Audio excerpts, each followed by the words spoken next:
ओम। आइए सर्वप्रथम परमपिता परमात्मा का निज नाम ओम,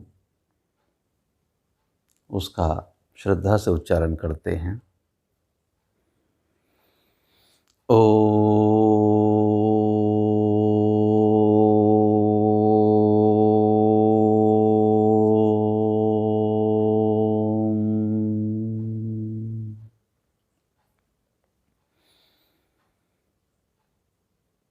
प्रवर पुनीत आत्माओं,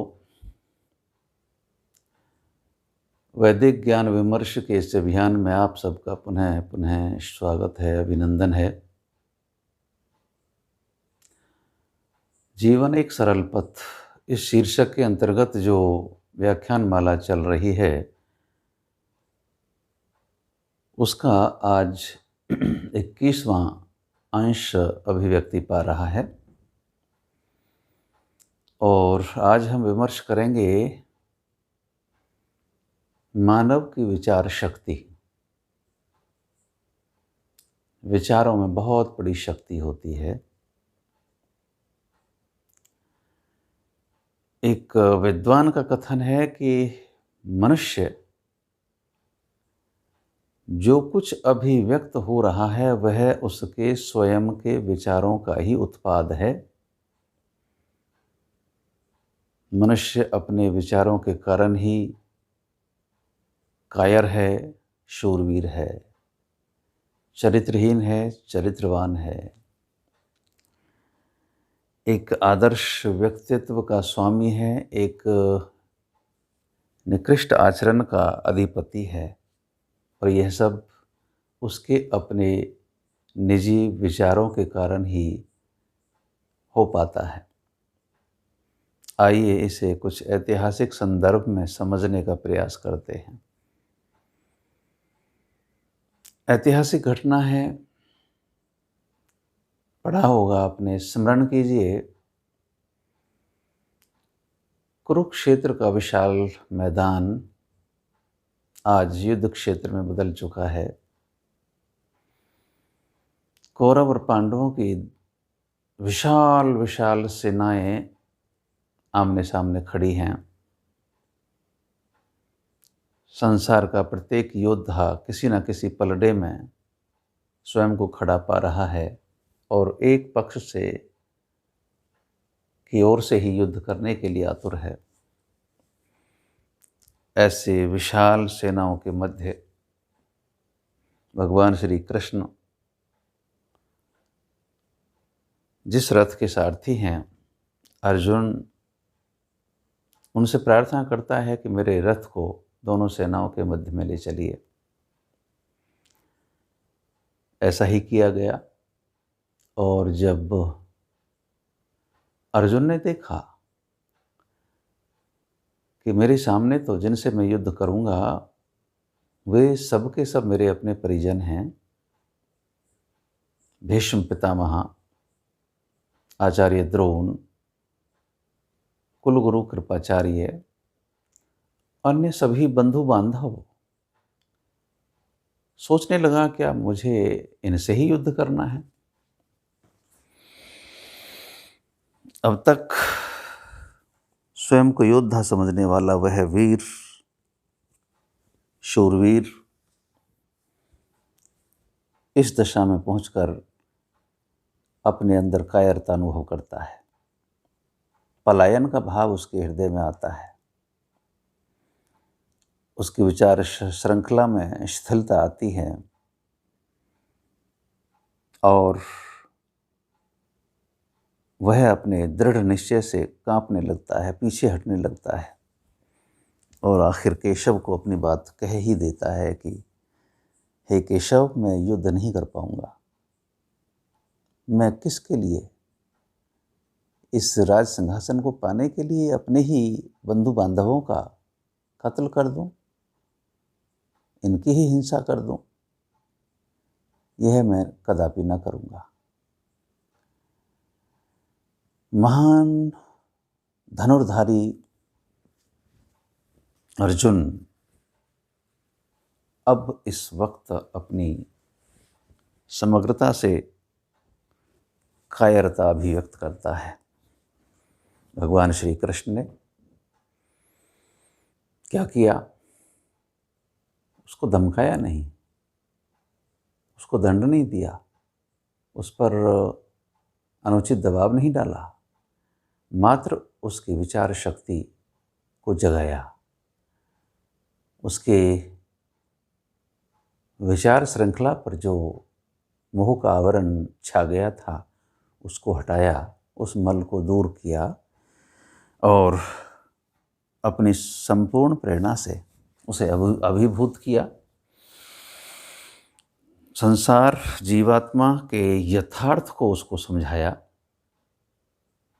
अनंत का यात्री जो ये जीवात्मा है उसकी वास्तविक दशा अर्जुन के समक्ष रखी।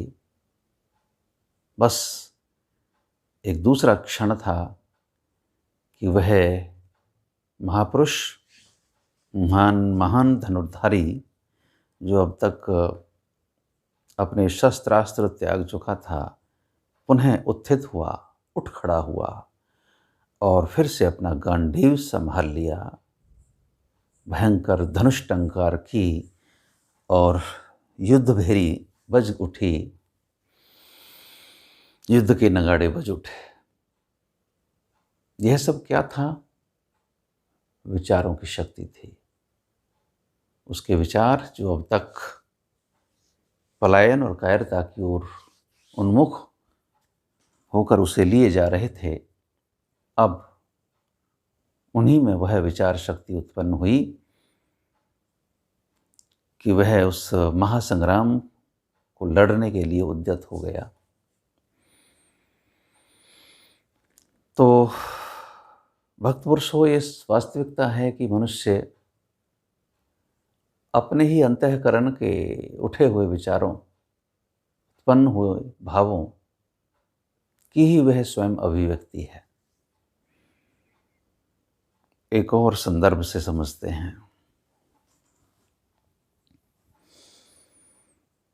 ये समय रहा है जब भारत में छोटी छोटी रियासतों में भारत बटा हुआ, शासक अपना शासन चला रहे थे। एक बादशाह का दरबार, उसमें एक कर्मचारी था, उसमें एक मंत्री, नाम था वलीराम। राज दरबार में मुकदमों की फाइलें तैयार करके बादशाह के समक्ष पेश करता था। बादशाह उन पर सुनवाई करते और अपना निर्णय लिखते थे, निर्णय देते थे। वलीराम उनका लेखन करता था और फिर अगले दिन के दरबार के लिए तैयार हो जाते थे। यह क्रम चलता था। एक नियम था बादशाह के दरबार में कि वे बादशाह स्वयं अपने निरीक्षण में जब तक उनके सामने कोई पहुंचता और बैठने के आदेश नहीं करता था, तब तक कोई भी उसका मातहत अपना स्थान ग्रहण नहीं करता था। दरबार में पेश होते ही पहले उन्हें झुककर प्रणाम करना होता था, सजदा करना होता था और तदुपरांत जब बादशाह बैठने को उन्हें आदेशित करे तभी वो बैठते थे, अन्यथा खड़े रहना पड़ता था। ये सख्त और कड़ा नियम था। अनेक वर्ष गुजर गए थे वलीराम को इसी परतंत्रता में जीते हुए। आज भी वलीराम अपनी फाइलें लेकर दरबार में पहुंचा। बादशाह अन्य लोगों से, अन्य मंत्रियों से अन्य विषयों पर विचार विमर्श कर रहे थे। उनका ध्यान वलीराम की तरफ नहीं गया, बैठने का आदेश नहीं मिला। वलीराम फाइलों को लेकर खड़ा रहा। बहुत समय बीत गया। जब प्रतीक्षा बहुत लंबी हो गई तो वलीराम के अंतःकरण में विचारों का तूफान उत्पन्न हुआ। एक परिवर्तनीय बिंदु समझकर उसके हृदय में एक वैचारिक झंझावात उठ खड़ा हुआ। निर्णय लिया सारी फाइलें वहीं रख दी और दरबार से निकल गया। अपने निवास पर पहुंचा। अपने आवास स्थान पर पहुंचकर अपने मोहल्ले में घोषणा करा दी कि वलीराम के घर में जो जिस वस्तु की आवश्यकता है वो उसे ले सकता है, वह सब कुछ दान कर रहा है। वलीराम बादशाह के द्वारा मिले हुए आवास में ही वहाँ रहता था। उसका ग्राम वहाँ से कोसों दूर था, परिवार वहाँ था उसका। बाकी अपने उस आवास पर वह अकेला ही था। इस तरह से घर घोषणा करा देता है कि जिसको जो सामान चाहिए ले जा सकता है, वलीराम दान कर रहा है। थोड़ी ही देर में उसका घर खाली हो गया। उसने सब कुछ वहीं छोड़ा और चलकर दूर यमुना किनारे वृक्ष के नीचे छाया में रेती पर लेट गया। बड़े आराम से पैर पर पैर रखा और ईश्वर भजन गाने लगा। दरबार में बादशाह का ध्यान जब गया कि भाई कुछ एक कार्य और रह रहा है, आज के मुकदमों की फाइलें वो सुनने हैं। वलीराम कहाँ गया भाई, बोलो, बुलाओ उसे, बुलाकर वो अपनी फाइलें पेश करे। नौकरों ने बताया कि बादशाह जनाब, वलीराम जी तो बहुत समय तक यहाँ खड़े रहे, प्रतीक्षा करते रहे, वो तो फिर आज चले गए। अच्छा, वलीराम चला गया, जाओ उनके घर पहुँचो, उन्हें बुला कर लाओ। सैनिक गए, उसके आवास पर पहुँचे। वहाँ देखा तो दृश्य कुछ और ही था। उसके घर पर तो याचकों की भीड़ लगी हुई थी। कोई कुछ सामान को ले जा रहा था, कोई किसी सामान को उठाकर ले जा रहा था, क्योंकि उसने घोषणा कर दी थी कि जो कुछ उसके पास है सब दान कर रहा है। और विरक्त होकर वहाँ से निकल लिया था। ऐसी सूचना सैनिकों ने बादशाह को दी। बादशाह ने कहा, अच्छा पता करो कहाँ पर है।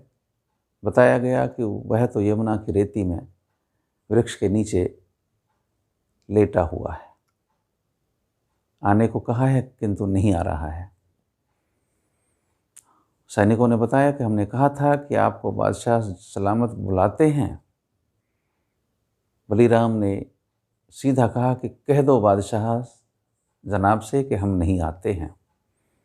बादशाह ने सुना, अच्छा नाराज़ हो गया है, चलो हम चलते हैं। आखिर बादशाह स्वयं अपनी शाही सवारी में यमुना किनारे पहुँचे। दूर से ही दृश्य देखा। यमुना नदी कल कल ध्वनि करती निरंतर बहती जा रही थी। किनारे, दोनों किनारों पर हरे भरे वृक्ष थे, पंछी चहचहा रहे थे। बहुत ही सुखद सुंदर वातावरण दृष्टिगोचर हो रहा था। एक वृक्ष के नीचे यमुना की रेती पर पाँव पर पाँव रखे लेटे हुए ईश गायन में मग्न थे वलीराम। बादशाह के निकट पहुँचते ही बादशाह ने कहा, वलीराम ये क्या कर रहे हो भाई, चलो दरबार में चलो। वलीराम ने उत्तर दिया, महाराज बादशाह सलामत नहीं, बस अब नहीं, अब जाने का विचार नहीं है। बादशाह ने फिर कहा, अरे ये पैर पर पैर रखे आराम से लेटा हुआ है, ये पैर कब से फैला लिए। वलीराम ने सीधा उत्तर दिया, महाराज जब से मैंने अपने दोनों हाथ समेट लिए तब से मैंने पैर फैला दिए। अभिप्राय, वलीराम ने उत्तर दिया, महाराज अब तक मैं आपका नौकर था, अब नहीं, अब मैं उस संसार, उस ब्रह्मांड के मालिक का नौकर हूँ, उस स्वामी का सेवक हूँ। महाराज अब मुझे कुछ नहीं चाहिए, मुझे क्षमा करें, मैं अब नहीं चल सकता। यह होती है विचार शक्ति।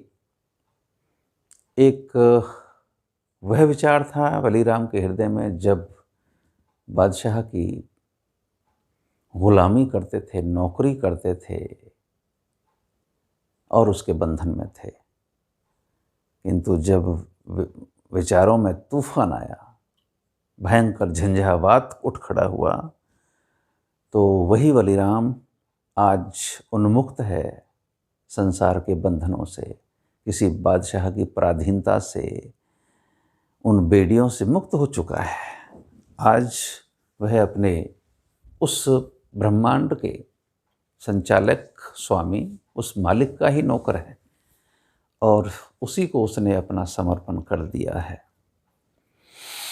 यह होती है विचार शक्ति। हे श्रोताओं, ये वास्तविकता है कि मनुष्य अपने विचारों का ही स्वयं उत्पाद है। उसके अपने निजी विचार जो उसे संस्कारवश मिले हैं, जो उसे उसके निजी पुरुषार्थ स्वाध्याय के कारण मिले हैं, जो उसे अपनी सत्संगति के कारण मिले हैं, इन सब से मिलकर ही उसके विचारों का स्वरूप तैयार होता है। इसलिए आओ, हमें अपना यदि कल्याण करना है तो अपनी इस विचार शक्ति को पहचानें। हमारे हृदय के अंदर जो जो कुछ विशृंखलताएं हैं, अवगुण हैं, दुर्गुण हैं, कमियां हैं, खामियां हैं, उन्हें हम दूर करें और जो कुछ श्रेष्ठ है, उच्च है, आदर्श है, उसे हम ग्रहण करें। परमपिता परमात्मा के द्वारा प्रदत्त वेदों का ज्ञान भी हमें यही दिन प्रतिदिन निर्दिष्ट कर रहा है। एक वेद मंत्र है, ओम विश्वानि देव सवितर दुरितानि परासुव यद भद्रम तन्नासुव। हे सच्चिदानंद परमपिता परमात्मा, हे सृष्टि रचयिता, हमारे सारे अवगुणों को दूर कर दो और जो कल्याण का पथ है वह हमें प्रदान कर दो। तो वास्तविकता ये है कि हमें अपने अंतःकरण को शुद्ध बनाना पड़ेगा। हमें ईश्वर की शरण में जाने के लिए जो हम तैयारी कर रहे हैं, उसके लिए पहली आवश्यक शर्त यह है कि हमें अपने जीवन का, व्यवहार का कांटा बदलना पड़ेगा। अपनी सोच, अपनी विचार शक्ति को शुद्ध और पवित्र करना होगा, क्योंकि हमारा शुद्ध ज्ञान होगा तो हमारे कर्म भी शुद्ध होंगे। हमारे कर्म शुद्ध होंगे तभी हमारी उपासना पद्धति श्रेष्ठ और प्रांजल हो सकती है और हम अपने जीवन के चरम लक्ष्य की ओर निरंतर बढ़ सकते हैं। परमात्मा करे ऐसी सद्बुद्धि हम सभी को प्राप्त हो और हम अपने जीवन के उद्देश्य को प्राप्त कर सकें। ओम शम, ओम शम, ओम शम।